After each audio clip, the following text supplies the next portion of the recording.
ఇప్పుడు కేవలం 7,999 up to 10 kgs వరకు బరువు తగ్గి అధిక బరువు నుంచి వచ్చే ప్రధాన సమస్యలను దూరం చేసుకోండి.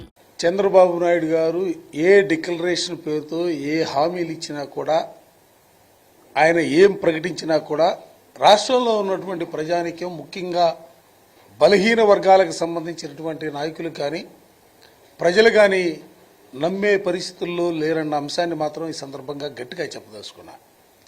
ఎందుకంటే ఆయన పదవిలో ఉన్నప్పుడు ఆయన భావాలు కానీ లేకపోతే ఆయన పోకళ్ళు కానీ ఒక రకమైనటువంటి రీతిలో కొనసాగుతూ ఉంటాయి. అధికారంలో లేనప్పుడు మాత్రం ఆయన మాట్లాడే మాటలు ఆకాశం అద్దుగా మాట్లాడుతూ ఉంటారు. అది చేస్తాను, ఇది చేస్తానని. నిజంగా నేను ఇవాళ సూటిగా అడుగుతా ఉన్నా, ఈ రాష్ట్రంలో బలహీన వర్గాలకు సంబంధించినటువంటి వ్యక్తులు, మేధావుల్ని సైతం కూడా జడ్జీలకి పనికిరాని ఉత్తరం రాసినటువంటి వ్యక్తి చంద్రబాబు నాయుడు కాదా? లేకపోతే బలహీన వర్గాలకు సంబంధించినటువంటి వారి సమస్యల పరిష్కారం కోరుతూ ముఖ్యమంత్రి గారిని కలిస్తే ఎక్కువ చేస్తా ఉన్నారు, మీ తోకల కట్ చేస్తానని మాట్లాడినటువంటి వ్యక్తి చంద్రబాబు నాయుడు గారు కాదా? పేదల జీవితాల్లో, ముఖ్యంగా బలహీన వర్గాలకు సంబంధించిన వారి జీవితాల్లో మార్పు తీసుకురావడం కోసం ఏ రోజు కూడా ప్రయత్నం చేసినటువంటి ముఖ్యమంత్రిగా చంద్రబాబు లేడే. కేవలం ఏదో 4 పనిముట్లు ఇచ్చి ఆ పనిముట్లతోనే వాళ్ళ జీవితాలు ముందుకు సాగాల, వాళ్ళల్లో ఎవరు చదువుకోకూడదు, ఆ చదువు కూడా చదువుకొని ఉన్నతమైనటువంటి ఉద్యోగాల్లో ఎవరు కూడా స్థిరపడకూడదనే ఉద్దేశంతో. ఎందుకంటే బీసీలు తెలివిగల వాళ్ళైతే, బీసీలు రాజకీయ పరిజ్ఞానంతో ముందుకు సాగితే తన పరిపాలన లేకపోతే తను చేస్తున్నటువంటి కార్యక్రమాల్ని ఎండగడతారనే భావంతోనే ఎప్పటికప్పుడు బలహీన వర్గాల వారిని చిన్నచూపు చూసినటువంటి వ్యక్తి చంద్రబాబు నాయుడు గారు. ఇవాళ ఆ పరిస్థితి లేదే ఈరోజు రాష్ట్రంలో.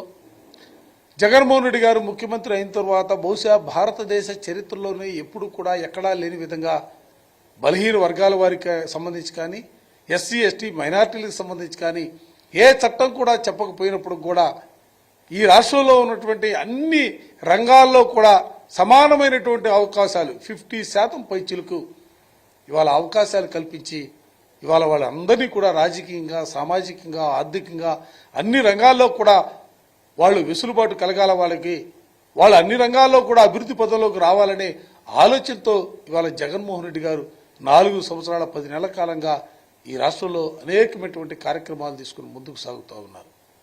నిజంగా ఎక్కడికో వెళ్ళక్కర్లా. కృష్ణా జిల్లా ప్రజా పరిషత్ చైర్మన్గా ఓసీ కోటాలో ఉన్నప్పుడు కూడా, ఆ ఓసీ సామాజిక వర్గానికి ఇవ్వాల్సినటువంటి పరిస్థితులు ఉన్నప్పుడు కూడా ఓ బలహీన వర్గాలకు సంబంధించినటువంటి మహిళల్ని తీసుకొచ్చి జిల్లా పరిషత్ పీఠంపై కూర్చున్నటువంటి పరిస్థితులు కళ్ళగట్ట ఇక్కడే కనిపిస్తూ ఉంటాయి. మచిలీపట్నం మేయర్ తీసుకున్న ఓసీలకి కేటాయించబడినటువంటి ఆ మచిలీపట్నం మేయర్కి సంబంధించి కూడా బీసీలని పీఠంపై కూర్చోబెట్టినటువంటి పరిస్థితులు ఇక్కడ కనిపిస్తే కళ్ళగట్టినట్టుగా.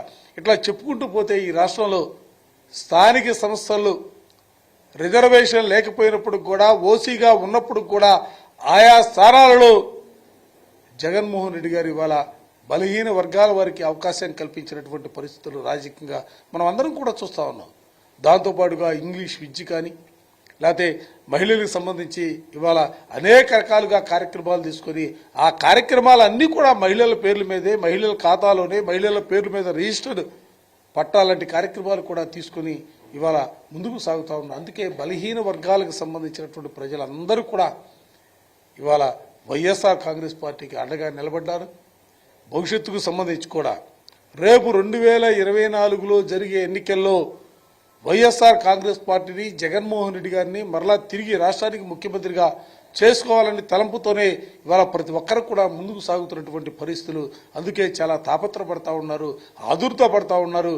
ఆదుర్దాలో నుంచే నిన్న జరిగినటువంటి బీసీ డిక్లరేషన్ చంద్రబాబు నాయుడు గారు ఒక పక్క, పవన్ కళ్యాణ్ గారు మరో పక్క, వారితో పాటుగా పైనుంచి ఇంకో పార్టీ, ఆ పక్క నుంచి ఇంకో పార్టీ, ఈ పక్క నుంచి ఇంకో పార్టీ. అంటే ఈ రాష్ట్రంలో ఉన్నటువంటి రాజకీయ పార్టీలు మాత్రమే కాదు, దేశంలో ఉన్నటువంటి జాతీయ రాజకీయ పార్టీలకు కూడా ఇవాళ చంద్రబాబు నాయుడు గారు వల్లొచ్చి కోరున్నారు. వారందరూ కూడా కలిసి వైఎస్ఆర్ కాంగ్రెస్ పార్టీని, జగన్మోహన్ రెడ్డి గారిని నేను డైరెక్ట్గా చెప్తా ఉన్నా, కదిలించే పరిస్థితుల్లో కూడా లేరు. ఇవాళ బలహీన వర్గాల యావత్తు ప్రజానికం కూడా వైఎస్ఆర్ కాంగ్రెస్ పార్టీకి మద్దతు పలుకుతా ఉన్నారు. 175 స్థానాలకి 175 స్థానాలు వైఎస్ఆర్ కాంగ్రెస్ పార్టీ గెలుచుకోబోతా ఉంది.